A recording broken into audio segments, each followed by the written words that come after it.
சுசீனோட நான் மகானில் பார்த்துட்ட பிறகு எனக்கு இவரோட ஒர்க் பண்ண ரொம்ப ஆசையாக இருந்துச்சு. அதனால தான் இந்த ஒரு சந்திப்பில் நான் வந்து பேசுகிற போது ரெண்டு பேருமே மாசாக ஒரு ரொம்ப ஜாலியாக ஒரு படம் பண்ணலாம். அப்புறம் அவருக்கு என்ன ஆசைனா எப்போவுமே நான் வந்து ரொம்ப வித்தியாசமாக ரொம்ப கஷ்டப்பட்டு நடித்து அந்த மாதிரிலாம் பார்த்துட்டு கொஞ்சம் கலர்ஃபுல்லாக ரொம்ப பிரைட்டாக ரொம்ப ரொம்ப ஃப்ரெஷ்ஷாக ரொம்ப ஜாய்ஃபுல்லாக ரொமான்டிக்காக ஒரு ரோலில் பார்க்கணுன்னு ஆசைப்பட்டார்.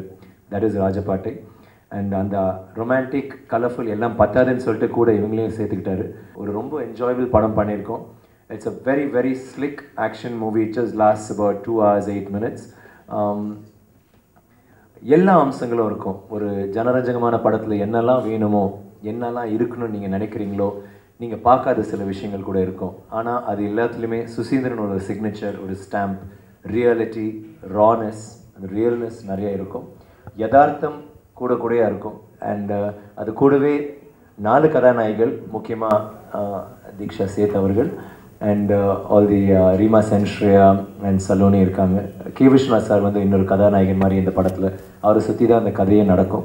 சினிமா பேக்ரவுண்டில் லேண்ட் மாஃபியா விஷயங்கள்லாம் வச்சு ஒரு எவ்வளோ இன்ட்ரெஸ்டிங்காக பண்ண முடியுமோ, at the same time logic நிறைய இருக்கும். இன்ஃபேக்ட் ஃபுல்லாகவே லாஜிக் இருக்கும். ஆனால் கொஞ்சம் கொஞ்சம் மேஜிக், கொஞ்சம் கொஞ்சம் ஃபேண்டசி. அண்ட் நீங்கள் என்னெல்லாம் எஸ்பெஷலி என்னோடய ஃபேன்ஸ் சில விஷயங்கள் அவங்களுக்கு ரொம்ப பிடிக்கும், அது இருக்கும். கிரிட்டிக்ஸ்க்கு சில விஷயங்கள் பிடிக்கும், அது இருக்கும். அண்ட் ஜென்ரல் ஃபேமிலி ஆடியன்ஸ் எதுவுமே எதிர்பார்ப்பே இல்லாமல் ஒரு நல்ல படம் பார்த்துட்டு ஓகேடா Christmas holidays, new year holidays ஆரம்பிக்குது, ஒரு நல்ல ஜாலியான ஒரு படம் பார்க்கலாம்னு நினச்சா கண்டிப்பாக அது ராஜபாட்டை தான். இதெல்லாம் வந்து ஒரு படம் நாங்கள் முடிச்சிட்டோம், அதனால் அந்த படத்தை உங்கள்கிட்ட நாங்கள் செல் பண்ண சொல்கிறதுக்காக நான் சொல்ல. It's a great film. முதல் முறையாக ஒரு படம் வந்து ரிலீஸ்க்கு முன்னாடி நான் பார்த்துட்டு உடனே டைரக்டர்கிட்ட போய்ட்டு இன்னும் ஒரே ஒரு தடவை நான் அந்த படத்தை ஒரு தடவை போட முடியுங்களா அப்படின்னு கேட்குற அளவுக்கு எனக்கு தோணுச்சு. அந்த அளவுக்கு ரொம்ப அற்புதமாக இயக்கியிருக்கார் சுசி.